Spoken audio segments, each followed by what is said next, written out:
natural treatments for bug bites, particularly ants and mosquitoes.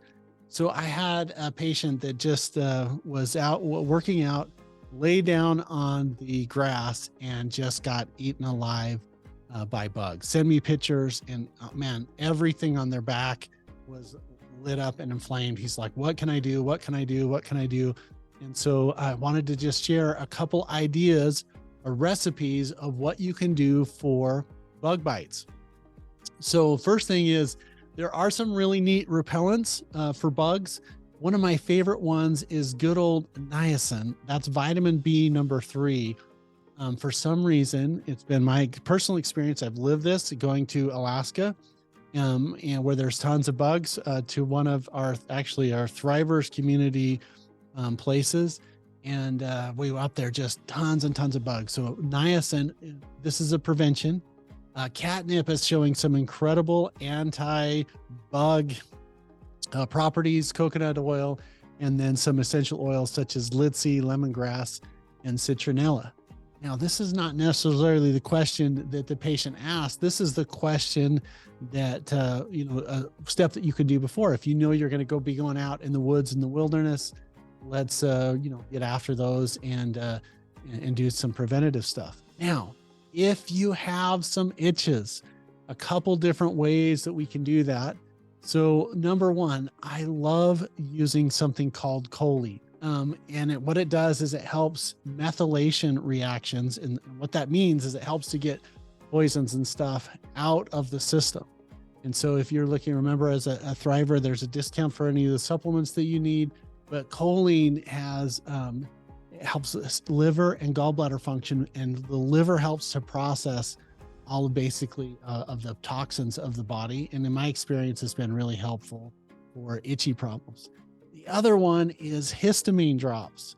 Now, this is one of my favorite things to take the redness right out of a condition. This is what it looks like right behind me.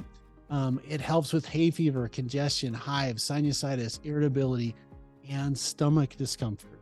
Now, we're talking mainly about bugs and bug itches, but I really, really think that this is one of the best things, and it's pretty inexpensive. It's $16 for that. Another one is called Apis. This is my favorite thing when people are saying, look, I just got something that and will not go down. And what Apis is it helps for the relief of dry, irritated, itchy skin, swelling, and has some acne considerations. It takes the redness and stuff right out of the skin. So if you're experiencing bug bites, which in some regards I kind of think is a medical emergency, especially if it's a tick or something like a deer fly or a spider bite, particularly a brown recluse spider bite. Another consideration is looking at something called Antranex. Now, Antranex is a Japanese herb, and the herb actually has something in it called Yakatron. And what it does is it helps detoxification and is a natural histamine. So if we scroll down just a little bit where I can help you read the description, it supports the natural antihistamine reaction, and it helps to detoxify the thyroid, which is a secondary gland of detoxification. So this has some amazing healing properties for it. Now, if you're at home and you just got to get something to get started, I really like these recommendations. Ice cubes over the bite. It doesn't always feel the most pleasant initially, but it really, really helps. Like, just over right behind me. Let's see, let me put you over on this side. You can see ice cubes over this little boy's arm. That's really helpful. Oatmeal baths, where you take ground up oatmeal, put it in a cheesecloth and soak it into the bath. Really helps take itch out. Raw aloe vera.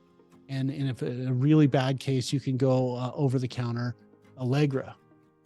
For advanced therapies for bug bites, I really like the vitamin C treatments and something called minor autohemotherapy, which is one of my favorite ways to get junk out of the system.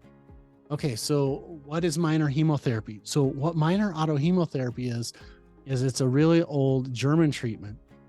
And what we do is we take a little bit of your blood out of the vascular system. And then what happens is we mix it with a little bit of oxygen. They call it succussion. And then we inject it into the muscle. So you take it from the vascular system and put it into the muscle system. Now, the reason why this is important, it literally helps your body do a spring clean mechanism, is because many times with allergies, with bug bites, with chronic skin conditions and chronic sickness disorders, what happens is your body gets used to what's happening in the blood. It's almost like we have a nerve memory.